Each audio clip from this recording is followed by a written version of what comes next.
Assalamualaikum warahmatullahi wabarakatuh. Waalaikumsalam warahmatullahi wabarakatuh. Bismillahirrahmanirrahim. Alhamdulillahi rabbil alamin.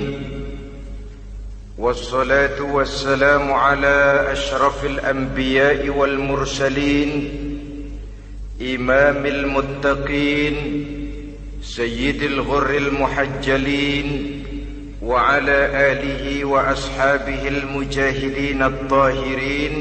Amma ba'du. Saudara-saudara kaum muslimin rahimakumullah, sesungguhnya gaya hidup seseorang sangat ditentukan oleh cara bagaimana dia memandang hidup ini. Dengan kata lain, bagaimana seseorang memandang hidup, begitulah dia akan hidup. Oleh sebab itu, untuk mengubah keadaan seseorang harus diawali lebih dahulu dengan mengubah caranya memandang kehidupan ini. Itulah sebabnya dalam surah Ar-Ra'd ayat 11 Allah Subhanahu wa ta'ala menjelaskan, Innallaha la yughayyiru ma biqaumin hatta yughayyiru ma bi anfusihim. Allah Subhanahu wa ta'ala tidak akan mengubah nasib dan keadaan satu kaum sampai kaum itu berusaha mengubah apa yang ada di dalam diri mereka sendiri. Yang ada di dalam diri itu tentu tidak lain adalah rule of thinking, bahasa kerennya state of mind, kata orang Kulon, cara berpikir, cara memandang kehidupan yang akan sangat mewarnai cara orang menjalani kehidupan itu sendiri. Oleh karena itu, pada pertemuan kali ini kita akan membicarakan tentang dasar dan tujuan hidup dari seorang muslim di dalam kehidupan ini. Yang pertama, tentang dasar dan landasan hidup. Seorang muslim tak dapat lain mendasarkan kehidupannya dengan Islam. Di dalam mendasari kehidupan dengan Islam ini, Allah Subhanahu wa ta'ala menuntut, Ya ayyuhalladzina amanu dkhulu fis silmi kafah. Hai orang-orang yang beriman, masuklah kamu ke dalam Islam itu secara total, secara utuh, secara seluruhnya. Jangan separuh-separuh, jangan sepotong-sepotong. Mendasari hidup dengan Islam artinya menjadikan Islam sebagai way of life, sebagai rule of thinking, sebagai state of mind di dalam kita memecahkan problema-problema kehidupan, sehingga tidak satu persoalan hidup yang bagaimanapun kecilnya sekalipun yang tidak tersentuh oleh nilai-nilai ajaran agama Islam ini. Kemudian di dalam mendasarkan hidupnya dengan Islam, ia mempunyai satu keyakinan. Pertama, Islam sebagai dasar hidupnya adalah agama yang sesuai dengan fitrah daripada manusia. Allah Subhanahu wa ta'ala pencipta manusia. Allah Subhanahu wa ta'ala yang menurunkan agama Islam. Oleh sebab itu, tentu saja seluruh konsepsi Islam ini sudah diukur sedemikian rupa sesuai dengan kemampuan yang dimiliki oleh manusia. Secara logika bisa kita katakan, pabrik mobil di Jerman misalnya bikin mobil namanya Mercy. Seiring dengan itu dikeluarkannya buku petunjuk. Mobil ini bernama Mercy, kecepatan maksimal sekian ratus kilometer per jam, daya angkutnya sekian ratus kilogram, kalau rusak memperbaikinya ini onderdilnya itu umpamanya. Karena pabriknya yang bikin mobil, lalu pabriknya juga yang mengeluarkan buku petunjuk, tentu buku itu sesuai benar untuk mobilnya. Dan logika mengatakan tidak bisa kita punya mobil Mercy rusak, kita perbaiki dengan menggunakan buku petunjuk yang dikeluarkan oleh pabrik mobil Fiat. Tentu saja mobil makin rusak, acak-acakan dan tidak karu-karuan. Ini artinya, jikalau manusia ingin baik, jikalau manusia ingin mencapai sesuatu yang bernama bahagia, dia harus mengikuti petunjuk yang dikeluarkan oleh yang menciptakan manusia. Dan petunjuk-petunjuk itu telah turun dalam satu konsepsi yang bernama Islam yang sesuai dengan fitrah manusia. Yang kedua, oleh karena keyakinannya bahwa Islam sesuai dengan fitrah manusia, ia pun berkeyakinan bahwa Islam adalah agama untuk seluruh manusia, universal. Walaupun ia diturunkan di tanah Arab, tetapi ia bukanlah agama hanya untuk orang Arab semata-mata. Keyakinan ini perlu ditegakkan kembali, oleh karena akhir-akhir ini muncul pendapat-pendapat yang menganggap seolah-olah agama itu barang impor. Persilahkan saja kalau memang itu merupakan keyakinannya, tetapi menganggap agama sebagai barang impor sungguh merupakan satu kekeliruan yang sangat besar. Bahwa Arab sebagian besar memang Islam, jelas. Tetapi Islam bukannya Arab, itu pun harus kita akui. Kita bisa menjadi Muslim yang baik tanpa perlu menjadi orang Arab. Dengan kata lain, kita bisa menjadi Muslim yang baik dengan tetap menjadi warga negara Indonesia yang baik.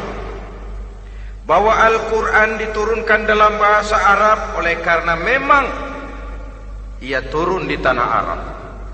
Buktinya apa? Walaupun Quran dalam bahasa Arab, tidak satu pun ayat Quran yang ditujukan kepada orang Arab semata-mata. Tidak ada ayat ya ayyuhal arabiyun, hai orang-orang Arab. Tidak ada. Yang ada malah ya ayyuhan nas, wahai manusia. Manusia yang mana? Yang mana saja asal merasa manusia. Kalau tidak merasa manusia, tidak usah terpanggil dengan ayat tadi. Maka dalam mendasari hidup dengan Islam, kita berkeyakinan Islam adalah agama untuk seluruh manusia. Yang ketiga, di dalam mendasari hidup dengan Islam, kita berkeyakinan Islam adalah agama terakhir yang diturunkan kepada Rasul terakhir. Tidak ada Rasul dan Nabi sesudah Nabi Muhammad, dan tidak ada agama lagi sesudah agama Islam. Dasar-dasar keyakinan ini melembaga dalam pribadi kita, membentuk satu keyakinan yang mendasari kehidupan ini, sehingga tidak satu problema yang bagaimanapun kecilnya dalam kehidupan yang tidak tersentuh oleh nilai-nilai Islam. Sejak kita tidur sampai kita bangun tidur, bahkan tidur itu sendiri, dan seluruh kegiatan kehidupan yang kita laksanakan dalam 24 jam, tidak satu pun yang tidak tersentuh oleh nilai-nilai Islam. Inilah pandangan hidup Muslim. Jawaban seorang Muslim terhadap problema-problema kehidupan yang dihadapinya, yang di dalam menjawab problema itu ia Islam oriented, berorientasi kepada nilai-nilai Islam. Apa kata Islam tentang pekerjaan yang dihadapinya? Halal kata Islam, halallah dia katakan. Haram kata Islam, haram dia katakan. Islam oriented. Barometer dalam perbuatannya tidak lain daripada nilai-nilai Islam itu sendiri. Dan kemudian di dalam mendasari kehidupan dengan Islam, ia berkeyakinan Islam adalah satu-satunya agama yang benar. Bahasa kerennya, Islam is the single one, the true religion behind the God. Satu-satunya. Keyakinan ini kelihatannya subjektif, tapi memang inilah pokok daripada kehidupan beragama. Saudara-saudara kaum muslimin rahimakumullah, kalau itulah dasar daripada kehidupan kita sebagai muslim, apa yang menjadi landasannya? Kalau dasar hidup kita Islam, maka landasan hidup kita tidak lain adalah Al-Quran dan sunnah Rasulullah sallallahu alaihi wasallam. Dunia penuh dengan orang-orang besar, dan setiap orang-orang besar itu mempunyai ajaran-ajaran yang pernah jaya, pernah dikumandangkan, didengung-dengungkan, naik ke panggung sejarah untuk kemudian tenggelam. Satu ajaran hanya akan langgeng, satu ajaran hanya akan tahan lama apabila dia turun dari sumber yang serba maha. Kalau dia turun dari manusia, maka sifatnya hanya musim. Yang namanya musim, saudara-saudara, namanya musim tidak bisa dilarang, tapi kalau sudah selesai habis sendirian. Itu musim namanya. Musim rambutan. Kalau datang musim rambutan, apa bisa dilarang?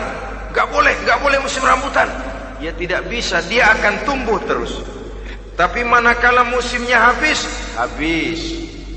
Begitulah nasib dari ajaran yang nisbi, relatif dan temporer apabila dia bersumber dari manusia.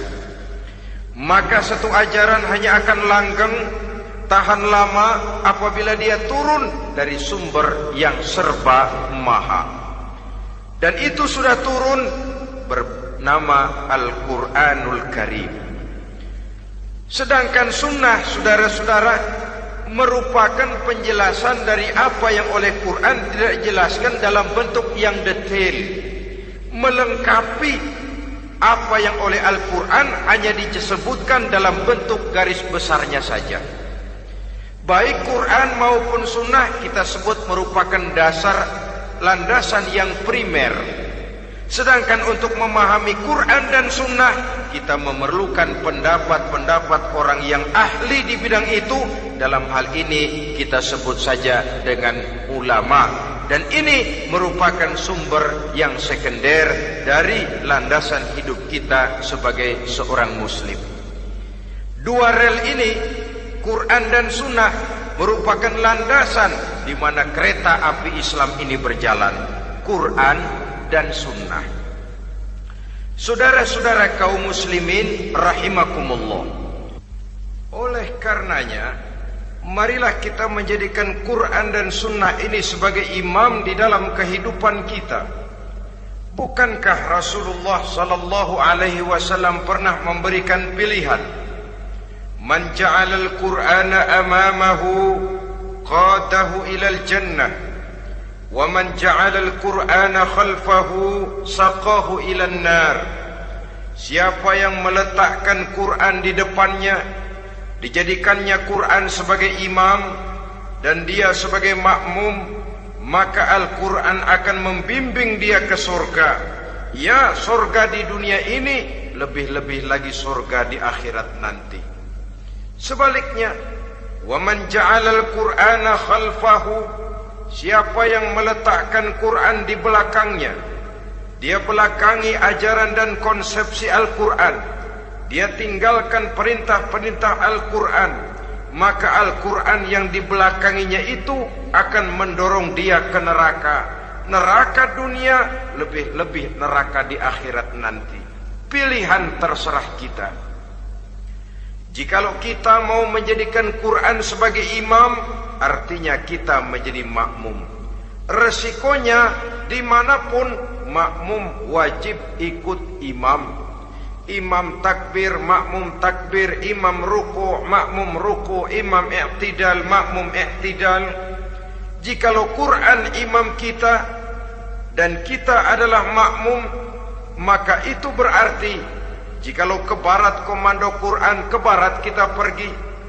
Jikalau ke timur kata Quran, ke timur kita menuju. Jikalau halal kata Quran halal kita katakan, jikalau haram kata Quran haram kita ucapkan. Itu resikonya kita menjadi makmum, menyusun pola hidup yang lebih Qurani. Tapi sebaliknya, ke barat komando Quran, ke timur kita pergi, ke utara kata Quran, ke selatan kita menuju. Halal kata Quran malah kita tidak mau melaksanakannya. Haram kata Quran kita senang bukan main. Artinya kita mau menjadi makmum, dan Quran kita jadikan sebagai makmum, kita sendiri malah mau menjadi imam. Kita paksa konsepsi Al-Quran itu supaya sesuai dengan naluri kemanusiaan kita, mengotak-atik hukum, menghalalkan yang haram, mengharamkan yang halal. Dikala itu landasan hidup kita sudah goyah, tidak lagi sebagai landasan tempat kita bertolak, tetapi malah menjadi satu landasan yang kita injak-injak. Sesungguhnya saudara-saudara, Quran tidak akan membawa berkah, tidak akan menjadi rahmatun wa shifaa'un lil mu'minin, menjadi penyembuh, menjadi rahmah bagi orang-orang beriman, apabila yang kita baca itu kita injak-injak di dalam kehidupan. Upaya menyusun hidup yang lebih Qurani ini seiring dengan usaha kita menjadi warga negara yang baik. Yang saya katakan di awal tadi, tidak saling dan tidak harus saling bertentangan.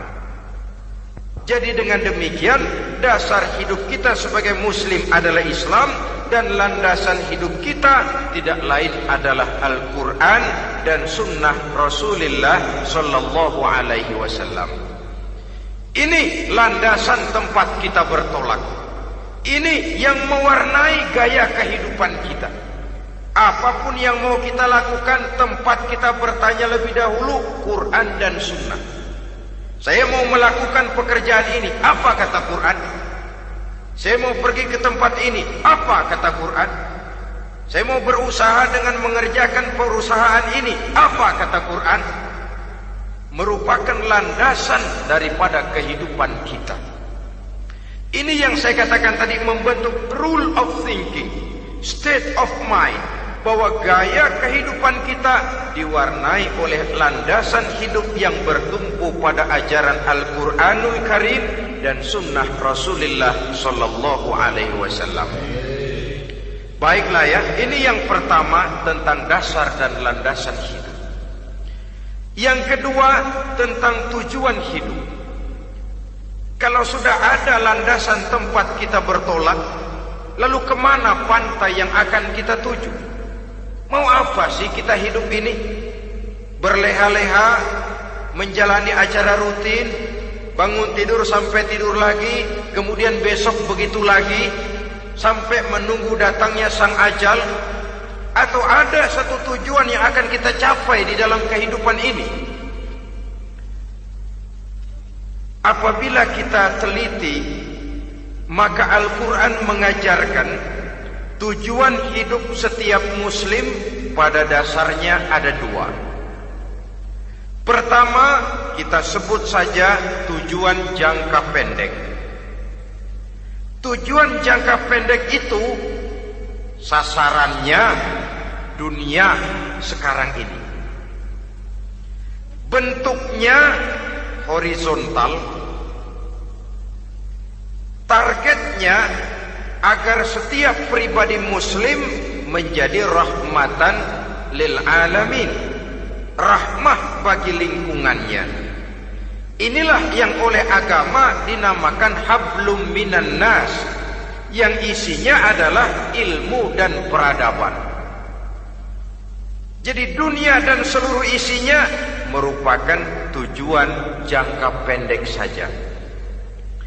Untuk mencapai tujuan jangka pendek, dunia dan seluruh isinya, unsur penunjangnya adalah pendidikan, pengalaman, atau nasib.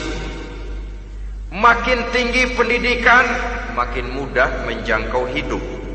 Makin banyak pengalaman, makin mudah menguasai dunia. Atau karena faktor nasib, pendidikannya tidak seberapa, pengalaman pun kadang-kadang dangkal, tapi karena nasibnya lagi hoki, kata orang sekarang, nasibnya lagi bagus, dia naik ke panggung memegang peranan. Faktor yang namanya nasib ini ada, tapi tidak bisa dijadikan sandaran untuk menjangkau dunia dan seluruh isinya. Unsur penunjangnya, pertama pendidikan, yang kedua pengalaman, yang ketiga faktor nasib. Oleh karena itu, apabila kita ingin mudah mencapai dunia, yang pertama harus kita laksanakan bagaimana menempuh satu pendidikan. Di zaman sekarang orang terangsang untuk hidup dalam pola yang oleh orang-orang priangan disebut hardolin. Saudara tahu hardolin? Itu potongan dari dahar modal ulin. Filsafat hidup yang pakaian mau bagus, makan mau enak, kerja nggak mau. Akhirnya jadilah dia penghayal kelas berat, tukang-tukang lamun kelas tinggi. Tiap hari kegiatannya ya cuma tidak terlepas dari tiga kriteria itu. Hardolin. Pokoknya kalau sudah dahar, modal, ulin. Besok ya begitu lagi. Pola dari dimana orang pakaian mau bagus, makan mau senang, duit mau punya, kerja tidak mau. Kadang-kadang mau kerja tapi tidak tahu apa yang harus dikerjakan. Ditambah oleh sempitnya lapangan pekerjaan. Tidak tahu apa yang harus dikerjakan, dilatar belakangi oleh tidak adanya pendidikan yang dia terima, sehingga mau kerja apa lalu bingung. Oleh karena itu, terutama buat adik-adik remaja, para pemuda, saya berpesan untuk menjangkau dunia, yang pertama harus kita jalani bagaimana membina diri, mendidik. Taruh kata drop out, putus sekolah. Tapi drop out bukan halangan bagi tumbuhnya cita-cita yang mulia. Bahkan ada orang bilang many a great man starts as a newspaper boy. Banyak orang-orang besar yang memulai pekerjaannya dagang koran.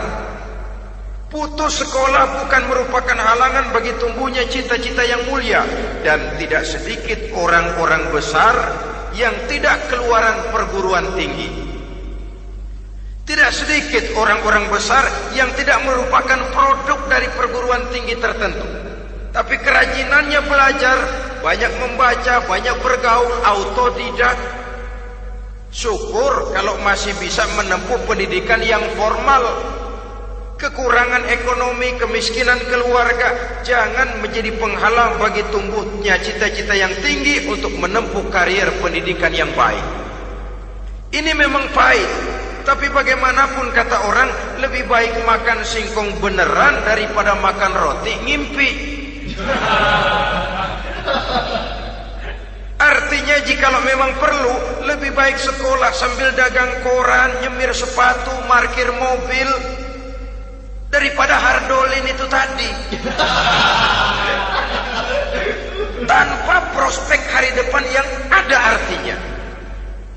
Dan pendidikan memang merupakan sesuatu yang baik.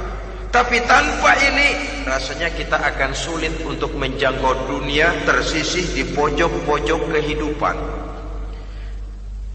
Jangan lalu bilang, manusia kan rezekinya sudah dijamin oleh Allah. Ayam saja ada rezekinya, of course. Tapi jangan lupa, cara ayam cari rezeki dengan cara manusia cari rezeki lain. Kalau ayam cari rezeki dari tahun atu, modalnya cuma ceker sama patok. Kalau ayam mah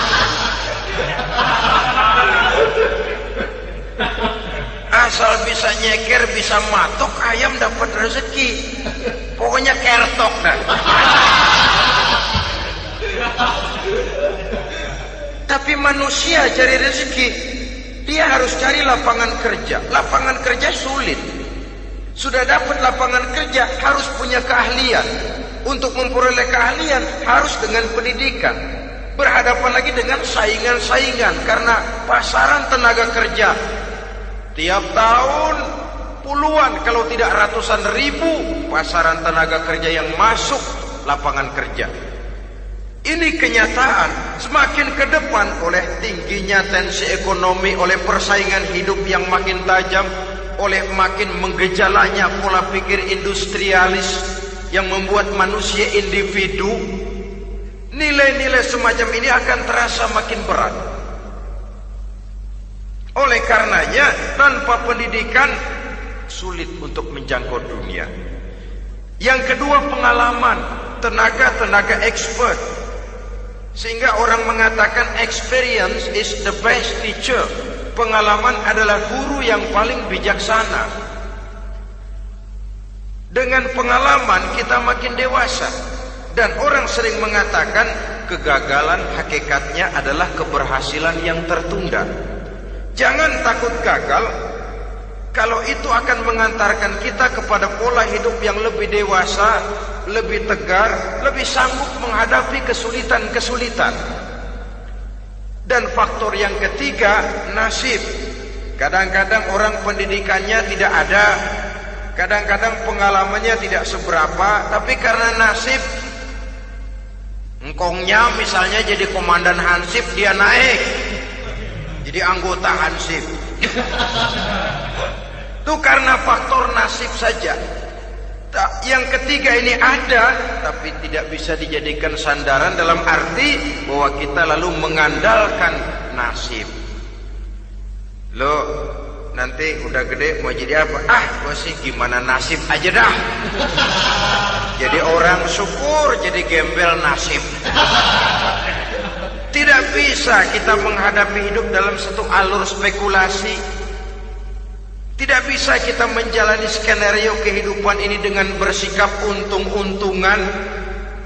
Karena kehidupan walaupun tidak bisa dipastikan, paling kurang bisa dirancang, bisa direncanakan, bisa ditargetkan, bisa dianalisa kemungkinan-kemungkinannya. Walaupun tidak bisa dipastikan, tapi bisa diperhitungkan. Sebagai manusia yang terikat oleh causality, oleh hukum sebab akibat, sewajarnya kita memperhitungkan kemungkinan-kemungkinan itu. Kira-kira 5, 10, 15 tahun yang akan datang, sejauh mana kesulitan-kesulitan dalam kehidupan ini, sejauh mana persaingan dalam hidup, sejauh mana tenaga kerja dibutuhkan, sejauh mana keahlian dan skill menunjang ke arah itu. Kalau tidak, kita akan tersisih di sudut-sudut kehidupan untuk lebih banyak jadi penonton daripada menjadi pemain. Padahal kita ingin jadi pemain, kita ingin aktif, kita ingin punya peranan karena kita oleh agama dituntut menjadi rahmatan lil alamin, menjadi rahmah bagi lingkungan di mana kita tinggal, mewarnai lingkungan, bukan cuma diwarnai oleh lingkungan itu sendiri. Itu tadi tujuan jangka pendek sebagai tujuan yang pertama. Yang kedua, tujuan jangka panjang. Tujuan jangka panjang ini sasarannya adalah akhirat. Bentuknya vertikal, targetnya adalah mardotillah atau ridho daripada Allah. Dan ini yang oleh agama dinamakan dengan hablum minallah, tali vertikal yang menghubungkan manusia langsung dengan Tuhannya. Untuk mencapai tujuan jangka panjang akhirat ini, unsur penunjangnya adalah prestasi ibadah. Kalau untuk tujuan jangka pendek, dunia dan seluruh isinya, pendidikan, pengalaman dan nasib memegang peranan yang sangat penting, maka untuk akhirat, pendidikan, pengalaman, nasib tidak punya pengaruh banyak. Unsur penunjangnya adalah prestasi ibadah. Bagaimanapun tinggi pendidikan, bagaimanapun banyak pengalaman, tanpa prestasi ibadah, nol besar kita dalam pandangan Allah Subhanahu wa ta'ala. Saudara-saudara kaum muslimin rahimakumullah, itu sebabnya seorang muslim sholat, puasa, haji, zakat, yang kalaupun ada target dunia, itu cuma side effect saja, sekedar satu efek sampingan. Target utamanya tetap tujuan jangka panjang, akhirat dan ridho Allah.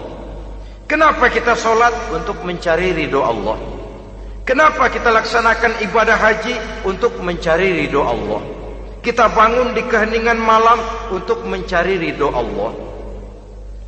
Kalau ada akibat dunia, itu cuma akibat sekunder saja. Ada misalnya orang karena tekun ibadah rezekinya lancar, itu baru persekot, baru tanda jadi. Kadang-kadang persekotnya saja sudah nikmat kok, apalagi cashnya, kontannya. Sebaliknya kalau ada orang rajin ibadah rezekinya seret, jangan jadi alasan. Kok lu nggak sembahyang? Alah, tetangga gua rajin sembahyang melarat terus. Ya memang sholat itu bukan dengan target dunia, target akhirat, saudara-saudara. Oleh sebab itu, seorang muslim adalah seorang yang berpandangan luas, berjiwa lapang. Maksudnya apa? Tujuan jangka pendek dan jangka panjang ini harus dia raih kedua-duanya. Ini yang oleh Al-Quran diajarkan agar setiap muslim mencapai fid dunya hasanah wa fil akhirati hasanah. Kebaikan di dunia, kebaikan di akhirat, itu arti hasanah. Jangan macam orang dulu, punya istri 2 pergi haji. Yang satu yang muda istrinya namanya Hasanah, yang satu namanya Khadijah. Waktu tawaf keliling Ka'bah, si suami ini nggak bisa doa apa-apa kecuali Rabbana Atina itu. Tiap putaran Rabbana Atina fid dunya hasanah wa fil akhirati hasanah. Putaran kedua Rabbana Atina fid dunya hasanah wa fil akhirati hasanah. Ini istri tuanya yang namanya Khadijah dengerin aja. Akhirnya di satu saat dia colek suaminya, "Bang, mentang-mentang Hasanah bini muda disebutin melulu. Saya dong disebutin dalam doa." "Iya dah, ntar putaran selanjutnya." Suaminya blow on juga. Putaran kedua dia baca Rabbana Atina fid dunya hasanah wa fil akhirati Khadijah.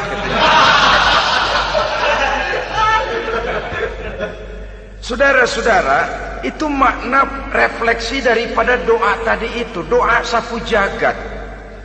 Kita ingin fid dunya hasanah wa fil akhirati hasanah. Tujuan jangka pendek dunia tercapai, tujuan jangka panjang akhirat dan ridho Allah juga tergapai. Oleh sebab itu Al-Quran menjelaskan, wabtaghi fima atakallahu ad-daral akhirah wala tansa nasibaka minad dunya. Dengan karunia yang diberikan Allah kepadamu, carilah bahagia akhirat. Wala tansa nasibaka minad dunya, tetapi jangan lupakan bagianmu dalam kehidupan di dunia ini. Cari akhirat, utamakan akhirat dengan tidak usah melupakan jatahmu di dunia. Kenapa saya katakan seorang muslim berjiwa besar?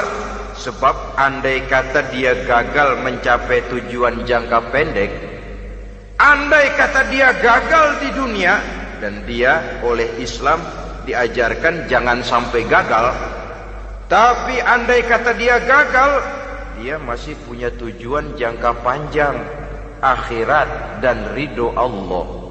Dia masih bisa menghibur diri, biarlah di dunia kita sederhana, bahkan biarlah susah di dunia, asal di akhirat kita bahagia. Orang yang tidak punya pandangan hidup semacam ini, surgalah dunia ini, segalanya telah tertumpu di sini. Bila umurnya selesai, ajalnya datang, selesai sudah, surganya sampai di situ, dan dia tidak punya pengharapan lain di belakang itu. Maka seluruhnya bertumpu pada kehidupan di dunia. Padahal dunia seperti air laut, makin diminum makin haus, makin kering tenggorokan. Dunia yang diperturutkan menyeret manusia ke dalam lingkaran setan, terjebak dalam sifat yang namanya tamak bin rakus alias serakah.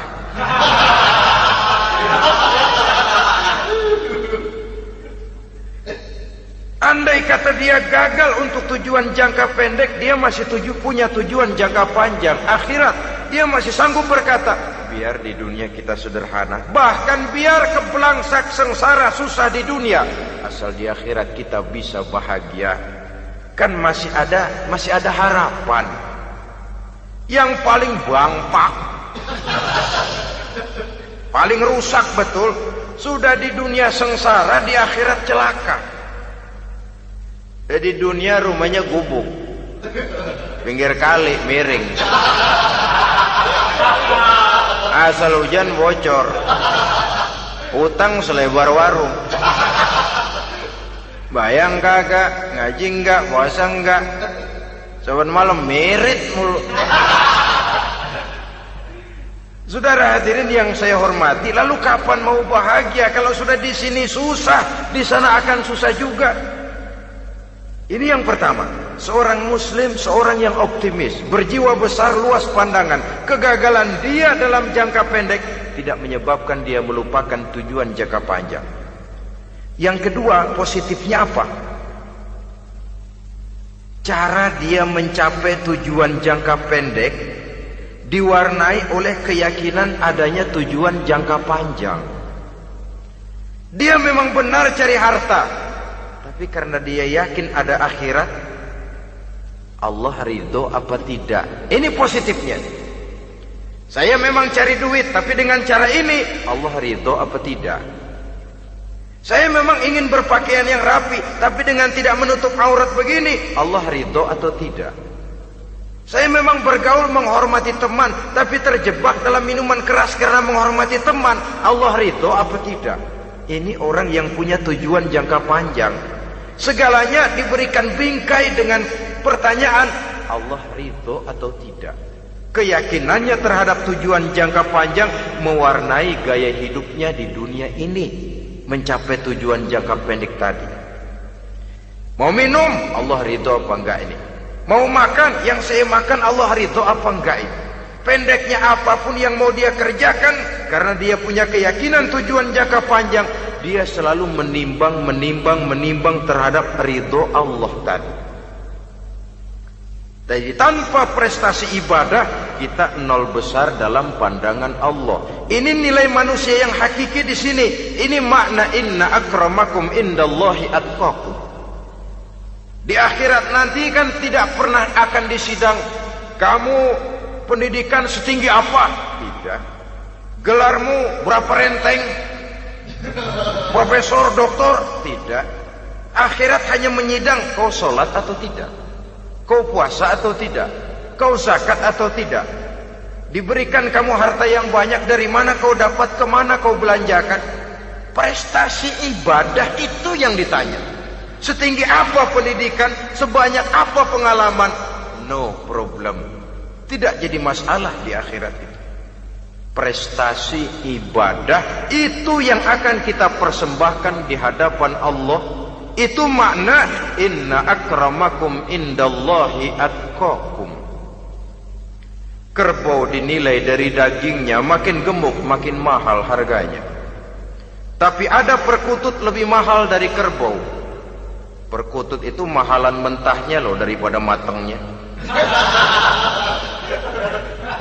Karena harga perkutut pada suaranya. Lalu di mana harga manusia yang paling gemuk? Tidak. Suaranya, oh kalau manusia dinilai dari suaranya, barangkali Madonna nomor awal masuk surga itu. Hanyalah dengan prestasi ibadah kita bisa mencapai tujuan jangka panjang, akhirat dan ridho Allah. Nah baiklah ya, kalau sudah jelas bahwa kita punya dua tujuan jangka hidup, jangka pendek dan jangka panjang, bagaimana Islam mengajarkan kita meraih dua ini? Pada prinsipnya Islam mengajarkan sistem keseimbangan. Dalam berbagai aspek kehidupan, keseimbangan ini nampak dengan nyata diajarkan oleh agama kita. Seperti ayat yang saya bacakan tadi. Dengan karunia yang diberikan Allah kepadamu, cari negeri akhirat, tapi jangan lupakan bagianmu di dunia ini. Dalam bentuk yang lebih nyata, bekerjalah untuk duniamu seolah kau akan hidup buat selamanya, tapi bekerjalah buat akhiratmu seolah kau akan mati besok. Manifestasinya dalam kehidupan, misalnya orang kaya diperintah membantu yang miskin, tapi orang miskin dianjurkan berusaha. Jangan mengandalkan hidup kepada yang kaya, seimbang. Kamu kaya, betul Pak, bantu yang miskin. Kamu miskin, iya Pak, berusaha. Seimbang. Tuan rumah diwajibkan menghormati tamu, tamu diwajibkan tahu diri, seimbang. Jadi bagaimana kalau sudah kita bekerja di sawah, di ladang, di pasar, di kantor, anggap kita akan hidup selamanya agar timbul gairah kerja. Tapi kalau sudah sholat, anggap kita akan mati besok supaya timbul khusyuknya. Nah, titik tekannya di mana? Stresnya itu. Walaupun Islam mengajarkan sistem keseimbangan, tapi Al-Quran tetap menggarisbawahi walal akhiratu khairul laka minal, bahwa bagaimanapun seimbangnya, akhirat itu lebih utama daripada dunia. Bagaimana implementasinya? Kata orang-orang tua, kalau kita menanam padi, rumput pasti tumbuh, tapi nanam rumput jangan mimpi tumbuh padi. Maksudnya apa? Kalau satu perbuatan kita niatkan karena Allah, dunianya pasti ikut. Tapi kalau satu perbuatan diniatkan karena dunia semata-mata, akhirat akan hilang. Sebab itu, biasakanlah berbuat sesuatu baik untuk tujuan jangka pendek, lebih-lebih untuk tujuan jangka panjang, dengan motif lillahi ta'ala.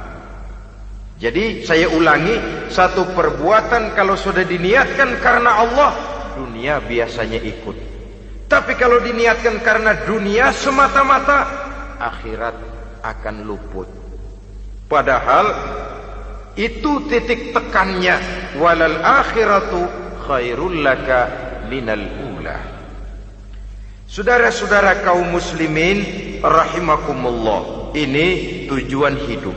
Jadi landasan tempat kita bertolak sudah jelas, pantai yang akan kita tuju dalam kehidupan ini juga sudah nyata. Kita ingin mencapai apa yang dinamakan fid dunya hasanah wa fil akhirati hasanah. Untuk itu perlu ada keseimbangan, tetapi titik tekannya tetap akhirat lebih utama daripada kehidupan dunia ini. Sekarang kalau sudah ada dasar hidup, sudah ada tujuan yang akan kita capai, tentu harus ada alat untuk mencapainya. Semuanya perlu sarana. Bahkan pada hakikatnya dalam kaidah usul fikih, para ulama mengajarkan lil wasail hukmul maqasid. Sarana dan tujuan hukumnya sama. Ini mestinya mendidik umat Islam jadi pinter. Jangan cuma berpikir melaksanakan satu pekerjaan, tapi juga berpikir menciptakan sarana untuk terwujudnya pekerjaan itu. Misalnya umat Islam wajib pergi haji kalau mampu, kan begitu toh? Kalau dia umat Islam Indonesia, tentu pergi hajinya ke Mekah. Mekah, Jeddah, Mekah, Indonesia, perlu sarana angkutan untuk sampai ke sana. Kapal laut, kapal udara. Artinya umat Islam harus maju di bidang teknologi, bisa menciptakan pesawat, bisa menciptakan kapal laut, sarana yang akan menyampaikan dia untuk bisa melaksanakan ibadah haji. Selama ini kita bertumpu kepada pemikiran, pokoknya kan yang penting gue pergi haji pakai apa, kayak gue punya duit. Dari segi pribadi memang barangkali begitu, tapi sebagai umat yang harus mencapai kemajuan, apabila diperintahkan melaksanakan sesuatu, kita pun hakikatnya dituntut menciptakan sarana untuk menunjang pelaksanaan sesuatu itu sendiri. Agama mengajarkan an-nazafatu minal iman, kebersihan sebagian daripada iman. Siapa yang menciptakan mesin cuci, sabun-sabun keras, deterjen, rinso dan lain sebagainya? Siapa yang menciptakan air condition, pembersih ruangan? Kita hanya berpikir pokoknya kan bersih, mau pakai apa kek. Kita jarang yang berpikir kepada pewujudan teknologi modern untuk menerjemahkan hadis itu. Syukurlah belakangan ini sudah muncul teknokrat-teknokrat muslim yang dijiwai oleh semangat Al-Quran membuka tabir rahasia konsepsi Islam di lapangan teknologi modern, yang makin lama makin menunjukkan tuntutan kebutuhan daripada umat itu sendiri. Dengan demikian, apabila ada tujuan hidup, kita memerlukan alat untuk mencapai tujuan tadi. Supaya tujuan fid dunya hasanah wa fil akhirati hasanah tercapai, apa alat yang harus kita pakai? Kita lihat surah At-Taubah ayat 111 memberikan jawaban. Innallaha ashtara minal mu'minina anfusahum wa amwalahum bi anna lahumul jannah. Sesungguhnya Allah telah membeli dari orang-orang beriman diri mereka, harta mereka, bahwa sesungguhnya bagi mereka adalah surga. Coba kita simak ayat ini sejenak, akan nampak dengan jelas bahwa ayat ini hakikatnya merupakan satu transaksi yang nyata benar antara kita dengan Allah. Transaksi jual beli sudah terjadi, dan itu langsung dengan Allah, tertuang dalam pernyataan Quran. Pembeli Allah, penjual kita orang-orang beriman, dagangannya adalah anfus dan amwal, harganya adalah surga. Itu sudah tanda tangan pernyataan kita siap jual beli ya Allah. Apalagi baiat kita apa? Inna solati wa nusuki wa mahyaya wa mamati lillahi rabbil alamin. Solatku, ibadahku, hidup dan matiku cuma untuk Allah Tuhan seru sekalian alam.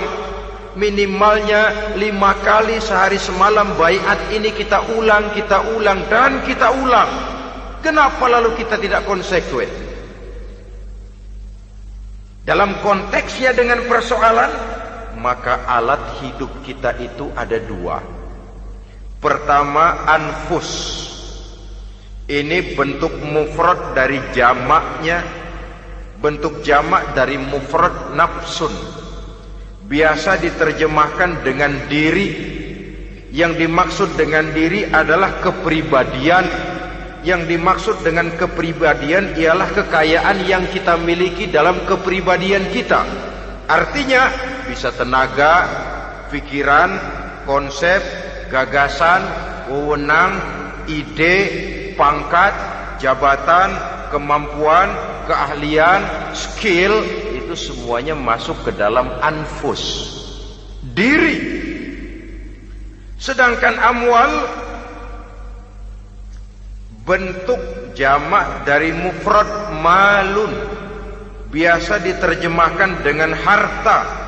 Pengertian di sini ialah seluruh bentuk-bentuk materi yang berada di bawah kekuasaan kita.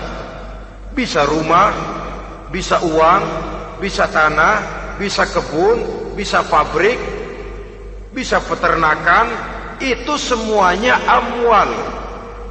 Nah, baik anfus maupun amwal, diri, tenaga kek, pikiran kek, harta kek, pangkat kek, jabatan kek, wewenang kek, keahlian kek, untuk tujuan jangka pendek harus jadi rahmah bagi lingkungan. Untuk tujuan jangka panjang harus menunjang jalan menuju ridho Allah. Jadi kalau pangkat kita menjauhkan kita dari ridho Allah, itu bukan nikmat tuh, azab. Punya pangkat bukan melakukan kebaikan, malah melakukan kejahatan, setidak-tidaknya berdiri di belakang kejahatan,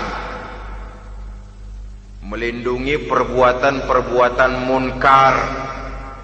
Dalam kelas kakap melindungi korupsi, dalam kelas teri jadi backing tukang koprok. Umpamanya itu sudah menyalahi. Alat tidak digunakan untuk mencapai tujuan. Itu untuk tujuan jangka pendek. Lalu amwal, harta, uang, tanah, rumah, kebun untuk tujuan jangka pendek harus menjadi rahmah bagi lingkungan. Sedang untuk tujuan jangka panjang, baik diri maupun harta harus menunjang jalan menuju ridho Allah, harus meningkatkan prestasi ibadah kita kepada Allah Subhanahu wa ta'ala. Malah yang namanya amwal ini tanggung jawabnya lebih berat loh saudara. Kalau saudara diberikan ilmu, sidang akhirat cuma satu. Ilmumu kau amalkan untuk apa?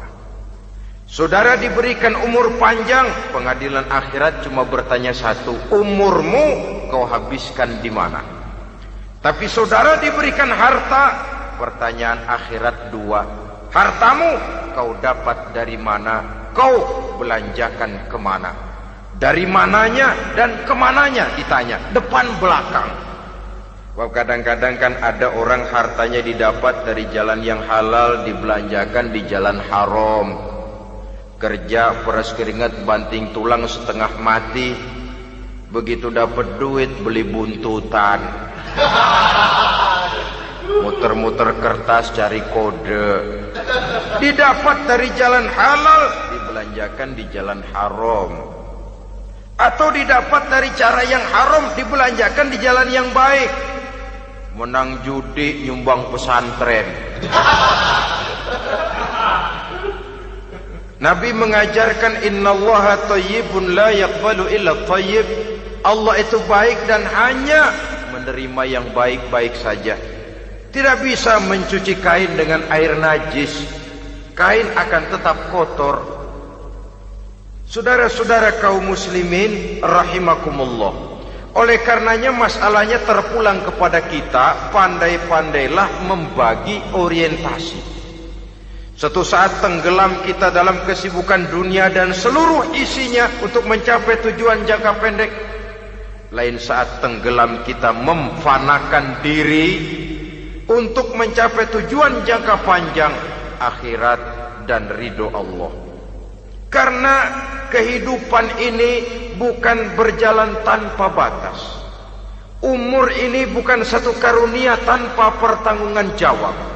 Satu saat setuju atau tidak, rela atau terpaksa, kita akan sampai kepada garis finish daripada perjalanan kehidupan dunia ini. Yang memang merupakan satu perjalanan panjang, a walking tall. Kata orang Kulon, a walking tall, satu jalan yang demikian jauhnya. Entoh kita akan sampai ke garis finish. Bila datang ajal, senja kehidupan datang, malam menyelimuti. Datangnya tidak pernah kita sangka, tapi sekali dia datang, tidak satu kekuatan yang bisa menolak. Kehadirannya tidak pernah kita harapkan, tapi satu kali dia datang bertamu, pasti terjadi. Dan itu pasti akan kita temui. Alangkah malangnya pada saat kembali itu datang, kita tidak punya prestasi ibadah. Lalu apa artinya prestasi dunia? Apa artinya tujuan jangka pendek kalau kita harus kehilangan tujuan jangka panjang? Rumah kita yang besar, pangkat kita yang tinggi, harta kita yang banyak, bisakah menolong kita untuk kalau sudah kumpul di padang mahsyar nanti? Malaikat, jangan gebugin saya, rumah saya harga 2 miliar.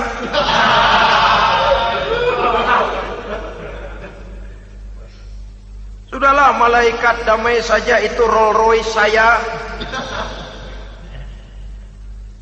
Pakai saja malaikat, pakai. Kata malaikat, gue budak, gue nggak butuh gituan. Hanya prestasi ibadah yang bisa menyelamatkan kita pada kondisi semacam itu. Jadi oleh karena itu saudara-saudara, biar di dunia ini rumah kita besar, mobil bagus, uang banyak, pabrik ada, usaha lancar, asal di akhirat masuk surga aja. Gak apa-apa. Daripada di dunia sengsara, di akhirat neraka, senangnya kapan? Sudah di sini sengsara, di sana kebelangsak. Itu yang orang-orang tua bilang lacur kuda namanya. pelan dipecut, kenceng digentak, setengah mati, serba salah. Kuda kalau bisa ngomong, gue setengah mati, serba salah. Pelan dipecut, kekencengan ditarik, itu yang namanya lacur kuda begitu. Serba salah posisinya. Untuk itu pandai-pandailah membagi orientasi supaya tercapai tujuan ideal ini, fid dunya hasanah wa fil akhirati hasanah. Ini tentang tujuan hidup. Nah, untuk mencapai tujuan ini kita tidak berjalan sendiri.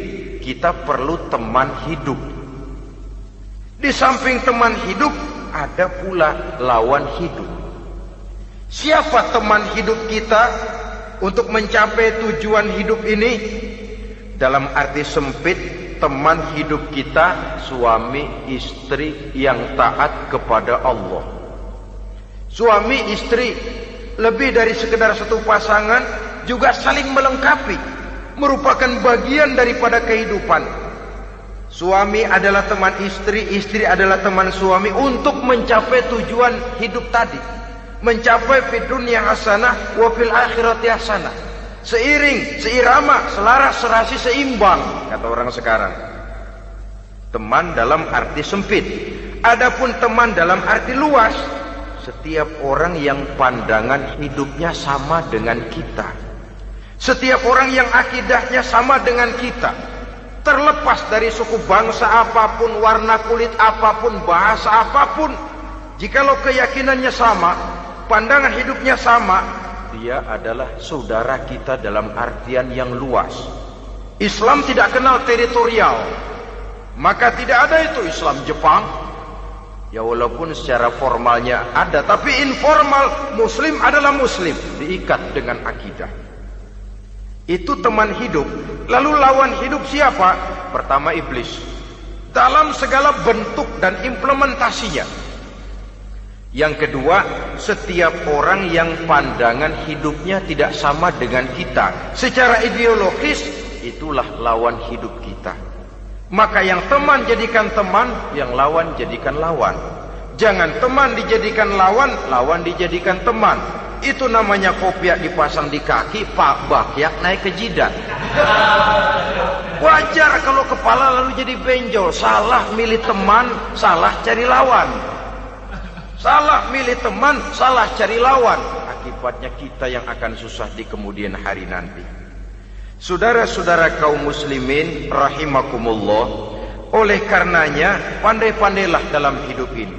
Yang teman jadikan teman, yang lawan jadikan lawan. Kalau lawan kita jadikan teman, sementara teman kita jadikan lawan, dan itu apa yang banyak terjadi dalam praktek kehidupan, kita tidak akan bisa mencapai tujuan karena akan tertarung di kaki sendiri. Nah, ini sajalah yang kita bicarakan pada pertemuan kali ini. Mudah-mudahan ada manfaatnya. Terima kasih atas segala perhatian. Mohon maaf atas segala kekurangan. Usikum wa nafsi bitaqwallah. Wassalamualaikum warahmatullahi wabarakatuh. Waalaikumsalam warahmatullahi wabarakatuh.